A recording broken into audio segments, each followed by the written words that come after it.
பீகார் மாநில 4 கால்கள் 4 கைகளுடன் பிறந்த 2 வயது குழந்தைக்கு நடைபெற்ற அறுவை சிகிச்சை வெற்றிகரமாக முடிவடைந்தது.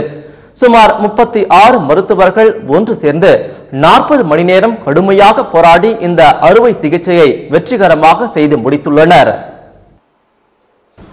பீகார் மாநிலத்தில் அராரியா மாவட்டத்தில் படிப்பறிவில்லாத ஏழை குடும்பத்தில் பிறந்த லட்சுமி என்ற இந்த குழந்தை இடுப்பு பகுதி நீண்டும் 2 ஜோடி கை கால்களுடனும் பிறந்தது.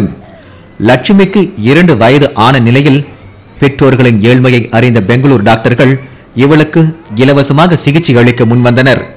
சுமார் 36 மருத்துவர்கள் கொண்ட குழு 40 மணி நேரம் கடுமையாக போராடி இந்த அறுவை சிகிச்சையை வெற்றிகரமாக செய்து முடித்துள்ளனர். அறுவை சிகிச்சை வெற்றிகரமாக முடிவடைந்துள்ளதால் மருத்துவர்கள் நிம்மதி பெருமூச்சு விட்டனர். பெற்றோர்களும் உறவினர்களும் மகிழ்ச்சி வெள்ளத்தில் திளைக்கின்றனர்.